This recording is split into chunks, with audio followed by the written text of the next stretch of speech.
Bon après-midi. Good afternoon, everyone. Thank you for joining us here today. I am speaking this afternoon from the unceded Algonquin and Anishinaabe territory, and I am pleased to be joined today by my colleagues, the Minister of National Defence, Minister Anita Anand, the Minister of Natural Resources, Jonathan Wilkinson, and the Minister of Transport, Omar Alghabra. We will also be joined by General Wayne Eyre, the Acting Chief of Defence Staff, who will be available to answer operational questions as required. I'd like to begin by acknowledging that our thoughts and prayers are with the families of those who have lost loved ones in the tragedy unfolding in British Columbia, and all of those who have been affected by the floods, the landslides, and extreme weather conditions in British Columbia. I've had the opportunity over the course of today to have a number of conversations with people living in the region who have been directly impacting, and I think it's important to acknowledge that this has been a very, very difficult period of time for all of the people of British Columbia, particularly those directly impacted by the weather event. I'd also like to take the opportunity to extend my very sincere thanks to all first responders, to search and rescue volunteers, and to emergency managers who've been working hard to keep people safe and difficult during this very difficult time. I'd also like to express my admiration and gratitude to the many community leaders, the mayors of communities impacted by the floods, police and fire chiefs, and so many individuals who've stepped up and demonstrated leadership and compassion in the face of this very difficult event. I'd like to begin by reflecting on the extraordinary trend line of weather experiences in British Columbia over the past year. And as we all know, just a few days ago, 1 month's worth of rainfall hit BC in less than 24 hours. This, in and of itself, is significant and without recent precedent. We also know that it's only the most recent of a series of extreme weather climate events that have occurred in British Columbia. This past summer, they saw a record-setting high temperatures followed by an intense wildfire season, which resulted in the loss of life and the destruction of whole communities. The impacts of these events has been significant, and I'd like to highlight that today we see some positive news on the environmental front. Significant rainfall has ended there, and there's no further major participation expected for the remainder of this week. And as a result, all river flows are beginning to drop because of the diminished rain. The situation remains critical, however, but there is, in fact, an improvement. It is clear that recovering from this natural disaster will take time and a significant amount of collaboration and cooperation among all orders of government and all Canadians. The federal government has been working with provincial partners and coordinating the whole of government response effort to ensure that the province has the resources that it needs to support the people of British Columbia. Yesterday, the Government of Canada approved a request for assistance from British Columbia, and this assistance will include air support to evacuate people affected by the floods and to reach important supply routes which have been disrupted by the floods. It will provide help to vulnerable, stranded, and in distress people, and it will include personnel to mitigate the effects of the floods, which include the protection of critical infrastructure, access roads, and properties. I'll be asking shortly my colleague, Minister Anand, to speak more about this deployment in a few moments. As you can see, the impact of the flooding in BC has been widespread. It has affected the southwest and central areas of the province, and it has affected multiple First Nation Indigenous communities. This has caused significant and immediate challenges in those communities and on critical infrastructure. Highway and rail line damage is significant, and how we move forward in terms of response will not only guide our emergency response efforts locally, but can cascade nationally. And as you can imagine, the emergency response to this situation has been complex, and it has required cooperation across all orders of government. And that is why yesterday, at the request of the Prime Minister and on his behalf, I convened the Incident Response Group with all implicated ministers, where we discussed how the Government of Canada is responding to the province's requests for assistance and ongoing commitments to the people of British Columbia. If I may, I'd like to highlight some of the updates from that meeting. I will also advise that we reconvened the Incident Response Group earlier today for an update and continuing our efforts to coordinate and collaborate in providing response and assistance to the people of British Columbia. I can advise you, first of all, that the RCMP is fully engaged and has activated its Division's Emergency Response Centre to monitor and coordinate support in response to the ongoing floods. The RCMP remains in the affected communities and would like to reassure British Columbians that it will continue to provide effective policing services. In our conversations with Indigenous Service Canada, they advise that they are working with First Nation leadership, the First Nations Health Authority, and our emergency management partners to ensure that First Nations have the information and the resources that they need to keep their communities safe. The Canadian Food Inspection Agency is working with industry to support the humane and safe transport of animals and to ensure the availability of livestock feed. Health Canada has advised that it is fully supporting its provincial health counterparts who have already been so heavily affected not only by COVID-19, but also the response to the recent flooding. Environment and Climate Change Canada are working with other federal departments and provincial and territorial partners to ensure that first responders have the most accurate weather and water quality information to keep British Columbians safe. The Canadian Coast Guard is responding to a large number of reports of drifting, sunken, and beached vessels on the BC coast as a result of the storm, and they are providing support in the removal of the barge grounded at Sunset Beach in English Bay. I will ask my colleagues, Minister Alghabra and Wilkinson, to talk about how Transport Canada and National Resource Canada are working to support the people of BC. I think it is evident that all partners have and will continue to work closely together to keep communities safe. And as the situation continues to evolve, we have much to do and much work to address the future needs of British Columbia. The Government of Canada is committed to working tirelessly with our provincial authorities following the aftermath of these extreme weather events to rebuild and to help in the recovery and the restoration of critical infrastructure for these affected communities. I know that there remains a great deal of uncertainty and anxiety during this very challenging time, but I want to assure all Canadians, and in particular to the people of British Columbia, that we will be there to provide support, relief, and we will work collaboratively with all orders of government to ensure that they receive the support and the essential services that they require. I'd like to conclude my remarks by offering my appreciation and thanks to BC Premier John Horgan, to Public Safety Minister Mike Farnworth, to Transport Minister Fleming, and to Emergency Management British Columbia. I also want to acknowledge and thank all first responders, partners, and volunteers who've done an extraordinary job in their tireless efforts to bring this situation under control and to support those most in need. Together, we will get through this. I'll now like to turn over the microphone to my colleague, Minister Anand, who will provide additional details of the support that is being offered by the Canadian Armed Forces. Minister Anand.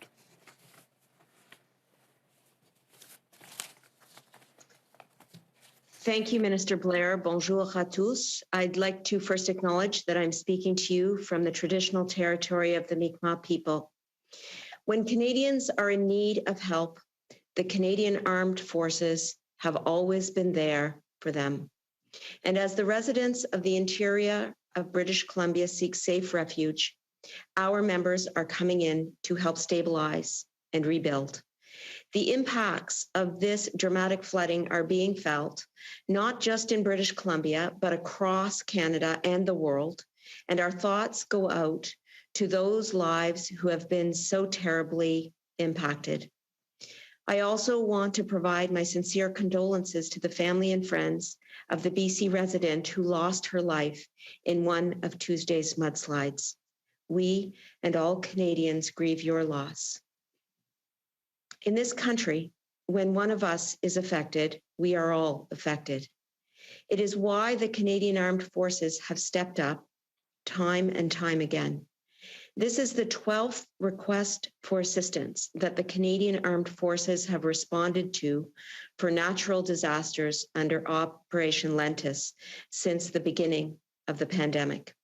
This is in addition to 71 COVID-19 related requests for assistance that the Canadian Armed Forces has answered. In such crisis, we know that Canadians will always come together to support one another. C'est pourquoi les FAC collaborent déjà avec l'Organisation des mesures d'urgence de la Colombie-Britannique en vue de déterminer le type de soutien nécessaire et où on devra l'apporter.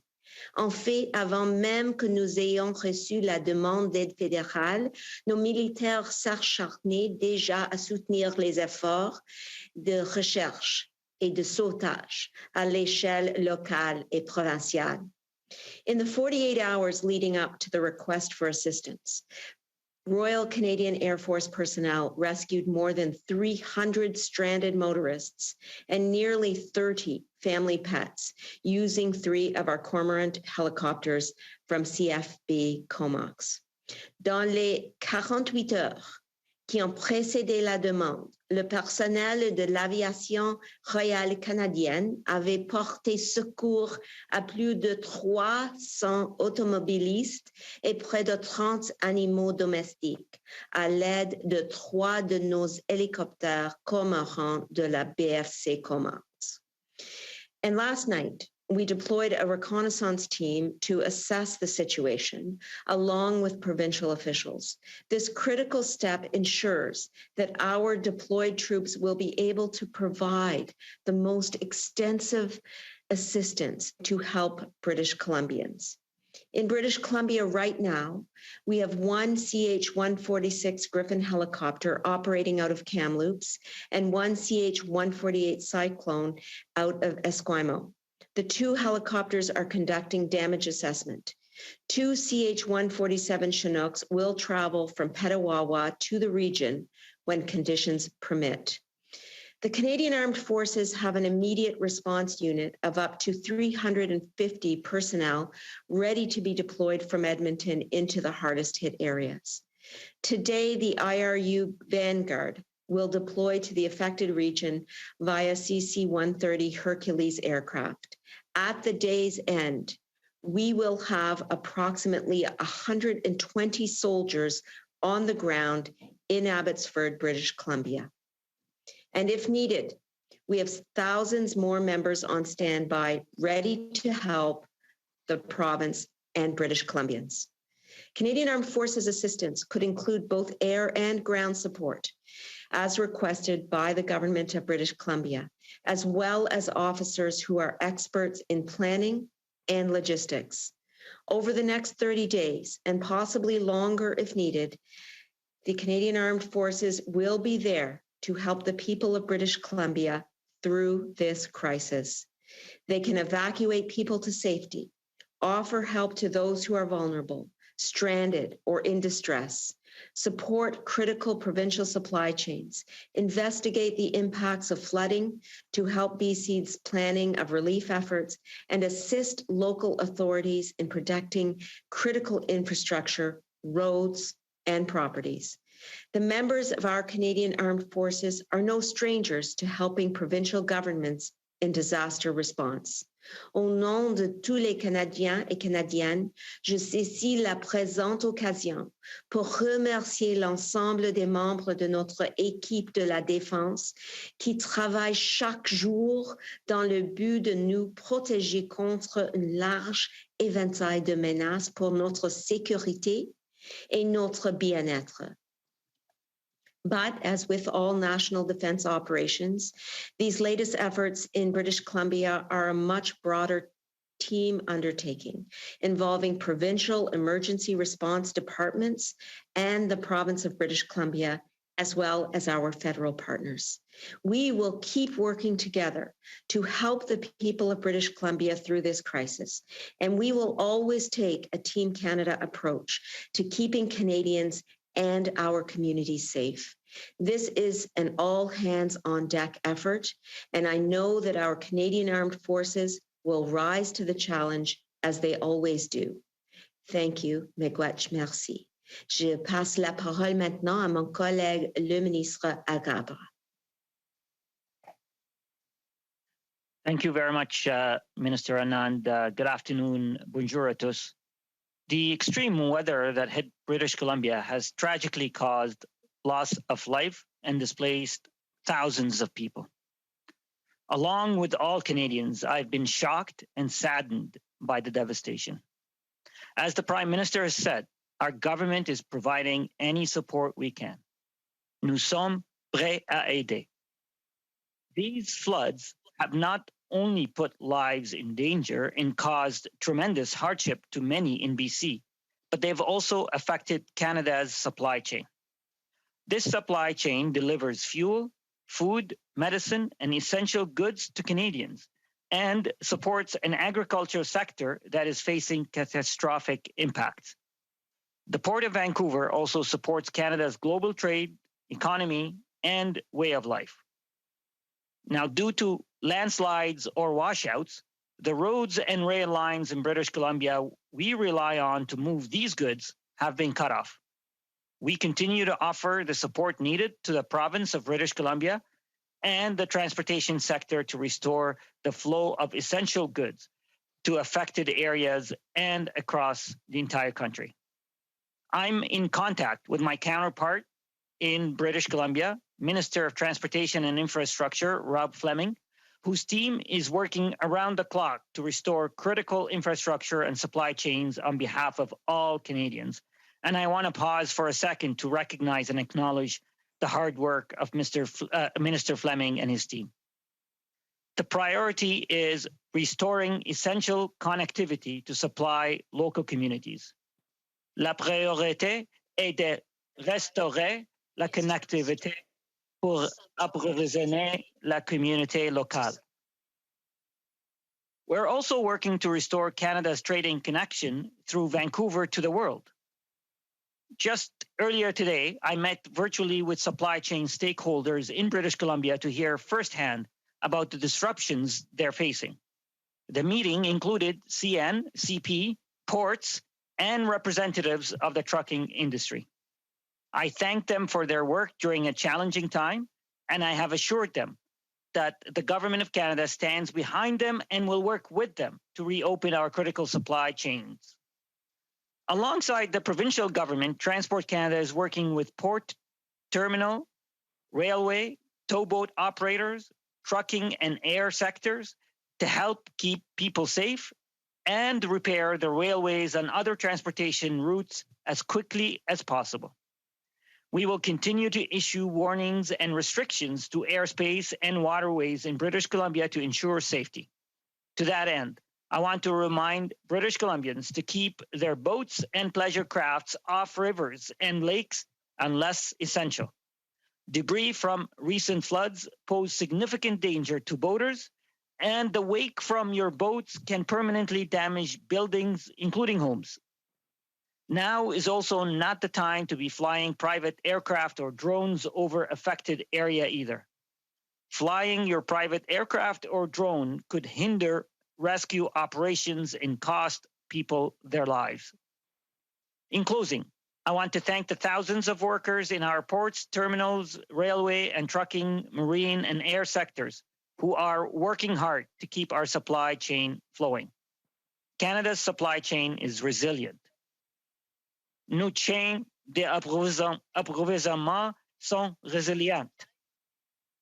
We will continue to take every action we can to rebuild, recover, and restore operations.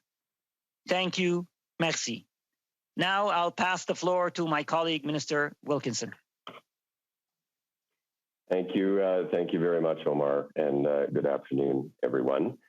I too want to begin by offering I and the Government of Canada's deepest condolences to the family and friends of the individual who passed away as a result of these extreme weather events. And certainly I am thinking very much of all of those who've been displaced, who have lost their homes, and those who are searching for missing loved ones. My colleagues have spoken to what the federal government is doing and what we will do to support people in British Columbia. And as a British Columbian, I want to thank them for their hard work and their diligence. I also want to thank everyone from first responders, the armed forces, to the many, many volunteers on the ground for stepping up and helping out. We are truly seeing some inspiring moments of community support in the midst of all of this destruction. And I think that's very much a testament to the spirit of British Columbia and of British Columbians. In my capacity as a member of the federal cabinet from British Columbia and as the member of parliament for North Vancouver, I am committed to doing whatever possible to help those affected and to build back once the waters have receded. As Minister of Natural Resources and as the former Minister of Environment and Climate Change, I also want to state the obvious, which is we are in a climate crisis. Climate change mitigation and certainly adaptation will have to be front and center in the decisions governments make going forward at every level. We have gone from devastating forest fires to catastrophic floods in the span of 3 months. We are going to have to adapt to these emerging realities, and we have to prevent it from getting worse. In the very near term, our focus must be on protecting those in danger and taking care of those who have been affected. We also, as Minister Alghabra said, need to reopen transportation routes and free up supply chains. In the medium term, though, we will also have to think about how we can build back smarter with more resiliency in the infrastructure that we have to do the things like transport our goods. And with that, I will pass it back to Minister Blair. Thank you. We will now open the floor to questions. Merci. Nous passons maintenant à la période de questions. To give everyone a chance to participate, please limit yourself to one question and one follow-up. And we ask that you begin your question by identifying yourself and naming the media outlet you represent. Alors, afin de donner la chance à tous les gens de participer aujourd'hui, veuillez s'il vous plaît vous limiter à une question et un suivi. Et veuillez s'il vous plaît commencer votre question en vous identifiant et nommant l'organisme de presse que vous représentez. And we'll begin with questions in the room. Kevin Gallagher, CTV National News. My question is for Defense Minister Anita Anand. Where can we expect to see the first deployments of Canadian troops in the BC flood zone? Thank you for the question. Right now, we, on receiving the request for assistance from the province of British Columbia, we will do whatever it takes to support British Columbians wherever the need arises. It is my understanding that the current need is in Abbotsford, and that will be the locale for attention. I have General Wayne Eyre on the line here with me, and we'll ask him to provide more specifics on this matter. Wayne? Well, thanks, Minister. So yesterday we moved a reconnaissance party into the Provincial Emergency Operations Center in Surrey. And working with the local and provincial authorities there, we are determining the tasks, locations, and capabilities necessary to support local and provincial authorities. And so that will that will determine where we're going to be deployed. Concurrently, we're deploying what is called the Vanguard Company out of Edmonton of approximately 120 troops that'll go into Abbotsford, but the tasks and detailed location to be determined. We've also got a convoy that is assembled in Edmonton of approximately 240 personnel, so the remainder of the immediate response unit. And once we determine which road options are the best to get into British Columbia, that convoy will move forward as well. But all of this will be determined in conjunction in discussions with the local authorities. Follow-up? So I understand. So, I mean, this flooding has been going on now for days, and I know that there has to be a request from the province. But why hasn't what type of pre-planning has been done? Were troops on standby? Why? I feel like there should be a little bit more of an answer about where these troops are going to be and what support they're going to be providing to people right now who have been really suffering over the past few days. So I feel like there's a bit missing from this response. Well, I'll start off, and then I will ask Wayne to add anything if he has anything to add. I'll just say that the reconnaissance team has already been deployed to assess the situation along with provincial officials. We've deployed aircraft, we've deployed helicopters. The Canadian Armed Forces has an immediate response group of up to 350 personnel ready to be deployed. And as I already indicated, a portion of those individuals are going to be on the ground tonight to help the hardest hit areas. 120, in fact, will arrive today. CAF assistance is going to include both air and ground support and officers who are experts in planning and logistics. And as I mentioned, They've already rescued more than 300 stranded motorists using 3 Cormorant helicopters from CFB Comox. So this is all hands on deck. And indeed, we did receive the request for assistance just this week and have been prepared and will stand prepared to assist British Columbians in whatever way we possibly can. Wayne?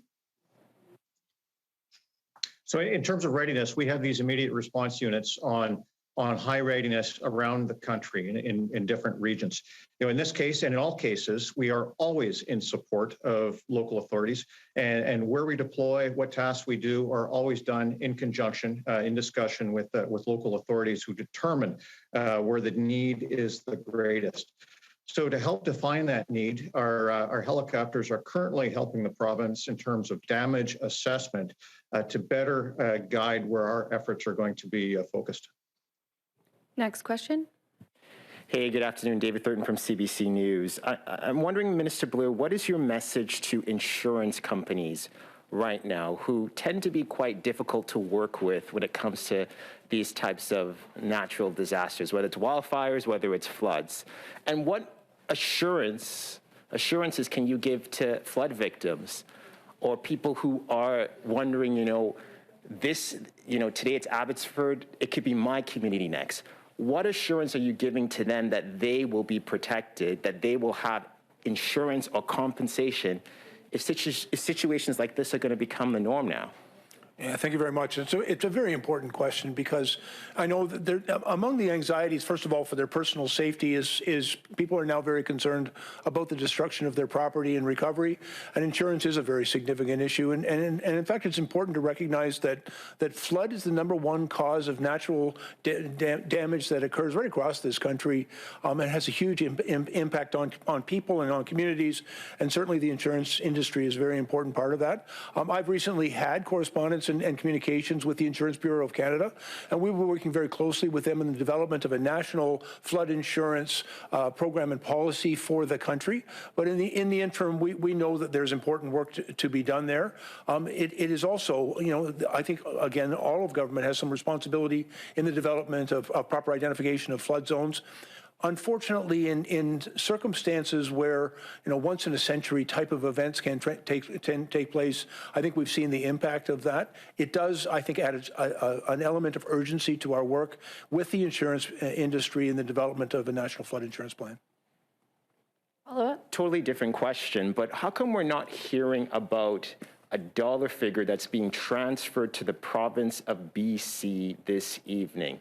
And how come we're not hearing about a dollar figure as well that's being transferred to flood victims as well? We know that whether it's provincial governments, whether it's federal governments, you have the power to make an immediate transfer into the bank accounts or even just issue debit cards at these evacuation zones to people who might need to pay for a hotel for the night, who might need to, take care of, they haven't been able to evacuate with their clothes, to provide for their basic services. How come we're not hearing a dollar figure that's going to the provincial government or even into the pockets of evacuees?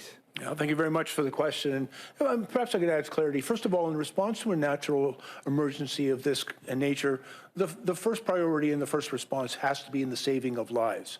The second thing is to make sure that people are in a place of safety and that they have access to the services and the resources and the supplies they need to exist in those circumstances. And our third priority, of course, is to get them home safely. There is a long period of recovery. We've been working very closely with the province. There are a number of funding programs from the federal government to provide assistance to provinces and to individuals in the rebuilding of critical infrastructure and even supports for individuals who have been impacted by these types of emergencies. We have a disaster financial assistance program, for example. But some of that work has been ongoing and some of it's been initiated in the past, and it's something that we were discussing earlier today. We've seen, Canadians across the country have donated money, for example, to the Red Cross. We saw it during the wildfire season last year. It's happened in other types of natural emergencies as well. And the Government of Canada, in those circumstances, has stepped up and provided matching funds, because that can be a very efficient way to get money to people who need it in the immediate, to make sure that they have access to those funds. But I can also tell you, we're recognizing that there has been a very significant impact by this unprecedented flood situation in British Columbia. The destruction of roadways, rail lines, bridges, dikes, and dams, pumping stations. The impact on critical infrastructure has been very, very significant. And the Prime Minister has made it very clear to both the Premier of British Columbia and to the people of British Columbia that we'll be there with financial supports to help in the rebuilding of that critical infrastructure. Right now, our focus is on getting people to safety. Our focus is on the immediate rescue and recovery of those individuals and dealing with the emergency that's currently existing in British Columbia. But we know there's a great deal of work to do, and those discussions have already begun. And I can also tell you, as I've indicated at the Prime Minister's direction, we established an incident response group and brought ministers and senior officials from all of the ministries of government to talk about how we can act in response and in support of the people of British Columbia as a result of this particular emergency. Part of that is a close examination of the economic impact and implications of this disaster. That's very much actively engaged and in front of us now in government, and we'll continue to work with the province of British Columbia and reach out to the other orders of government, because we also know municipalities, the mayors of those communities, their police chiefs and fire chiefs have also been at the vanguard of this response, and we want to be there in support of them as well. Let me acknowledge that there's a great deal of work to do in front of us, but right now our priority is getting people to safety and getting them back home so that we can begin that important process of helping the people rebuild. Okay, thank you. Next question. Hey there, David Baxter with Global News, and this question is for Minister Alghabra. Just with trying to restore supply line routes, and just with the Port of Vancouver being compromised the way it is, what can you tell us just about talks with Washington State to... Sorry, I sorry to interrupt, but I can't hear the question, and I know it sounded like it was directed at me. Oh, yeah, sorry, yes, yeah, no, just deep voice and the mask. It's not a great combo for being understood sometimes.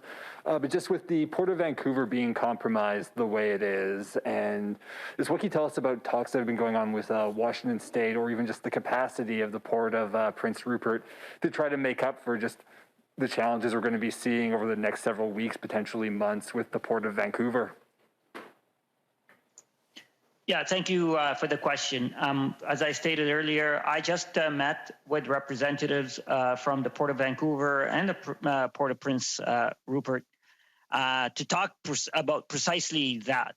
So we are examining, our first immediate attention right now is on restoring railroads and roads, surface roads, looking at options either through the U.S., what other marine options. So we are examining all options, including from down south.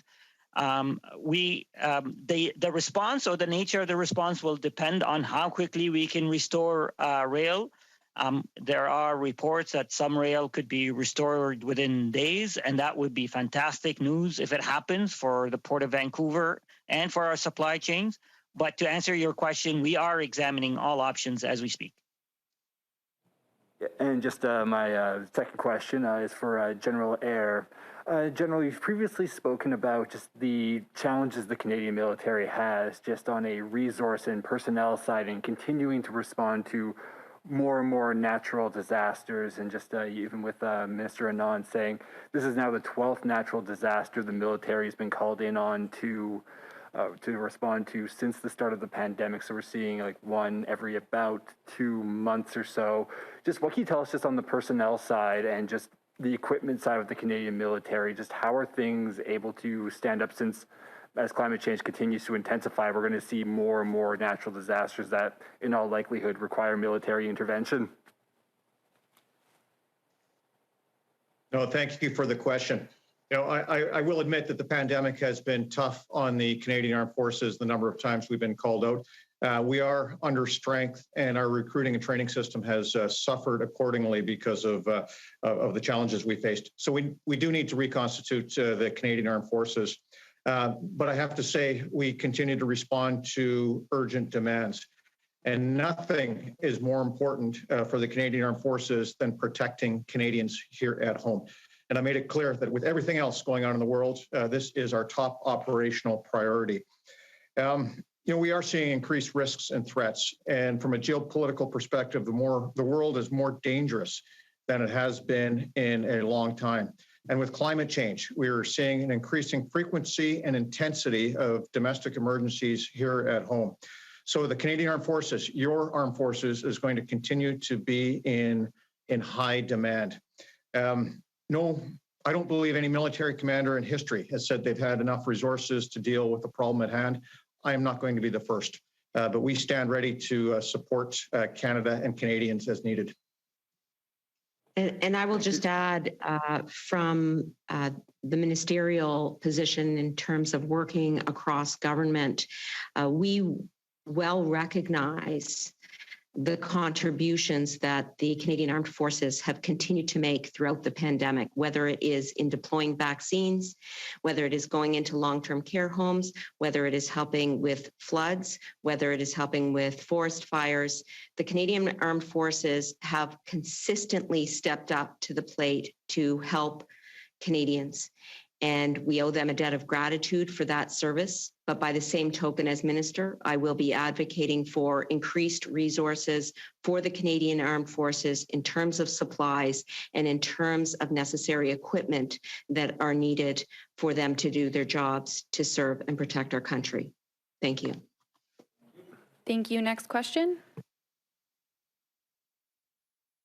Ibrahim with Canadian Press. I believe this question would be for General Eyre.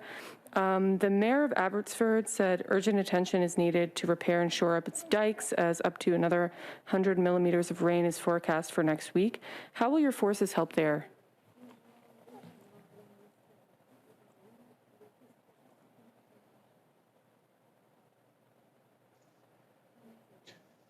So I believe that question may have been for me. Those tactical level details will be determined by the commander on the ground. And as the reconnaissance continues with those discussion planning with local authorities, that question will be answered by those closer to the problem. Okay. Follow up. There have been numerous washouts on highways 1 and 5. Will the team include those with bridge building experience?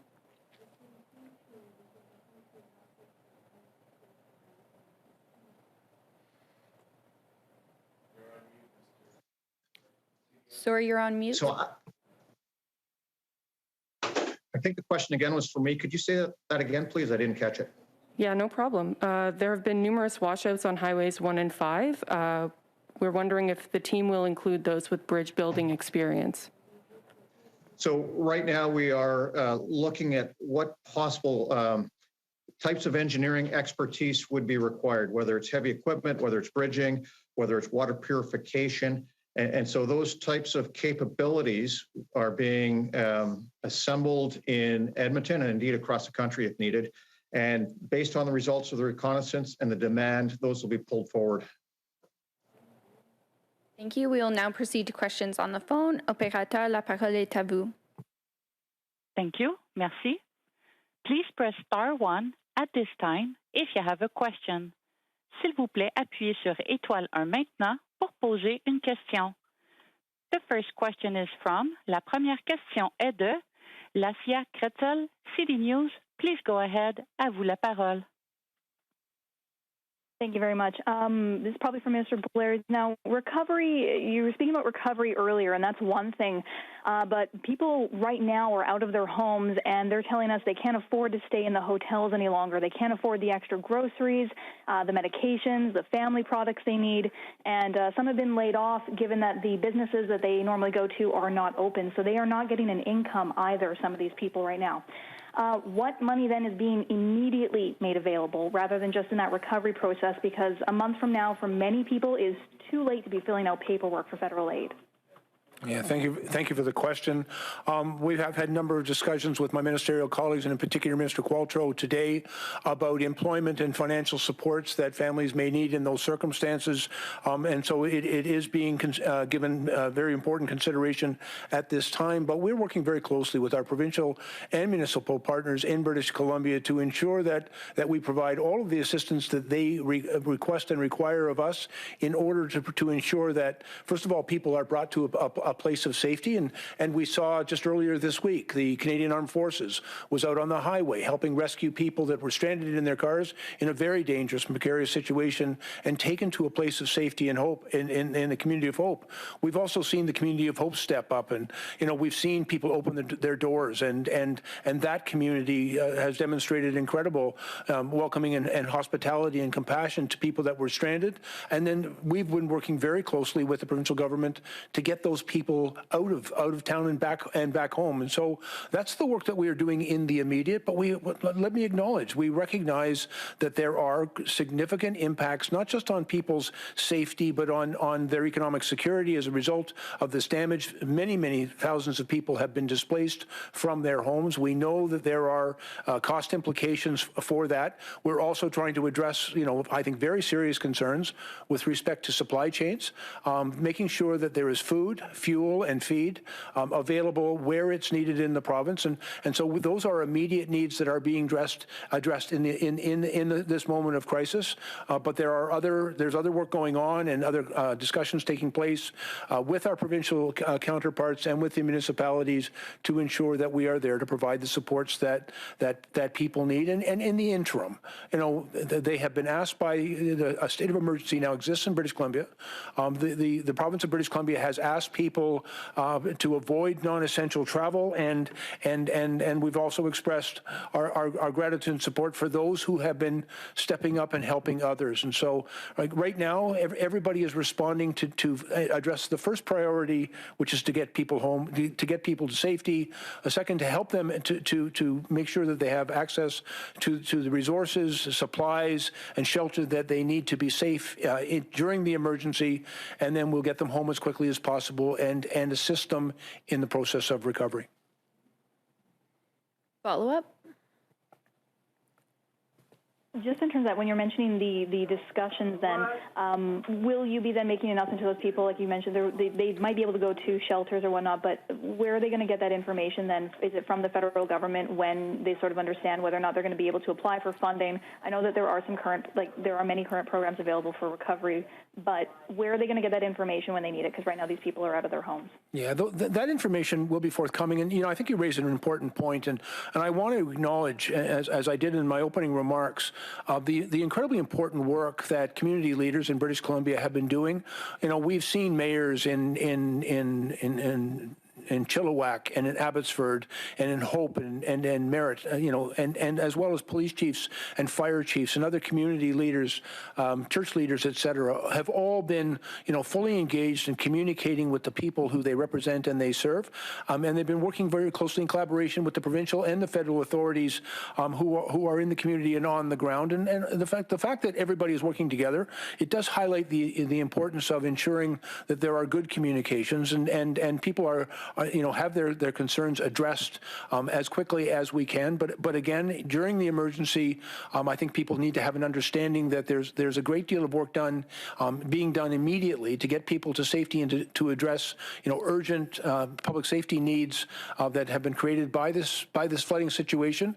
But we'll continue to work with all orders of government in order to respond to the concerns people have and to be there with the supports that they require. And when the decisions have been made and those supports are available, information will be forthcoming at that time.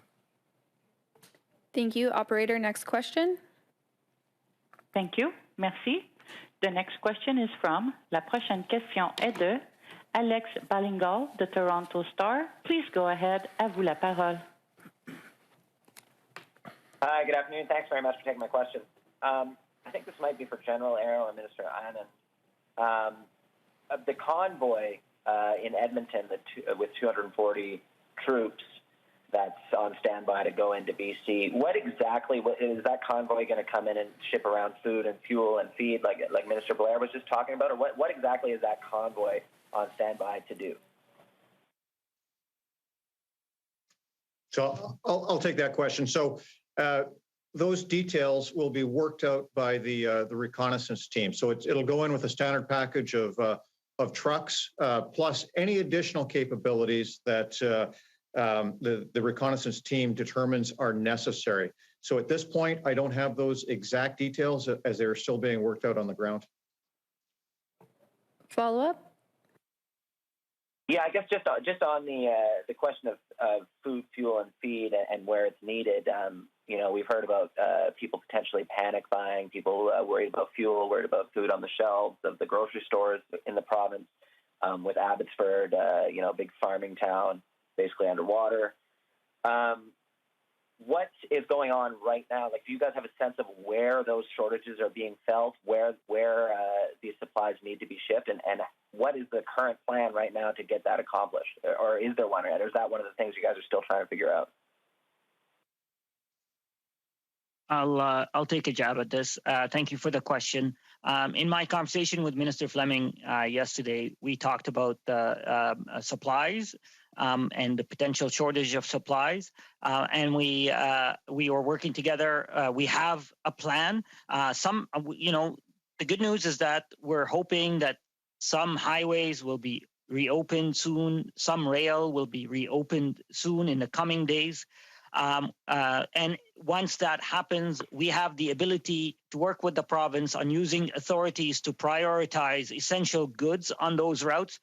We're also working with CBSA and our friends in the United States on creating a short-term, an interim measure for truckers to drive through the U.S., crossing the border and then back up to ensure that supplies are there.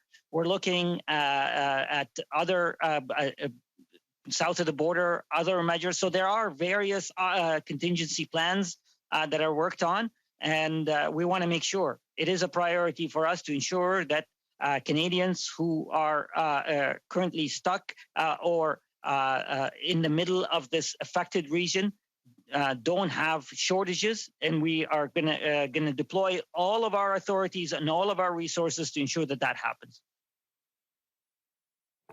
Thank you. We have time for one more question. Alors, nous avons le temps pour une dernière question. Operator, over to you.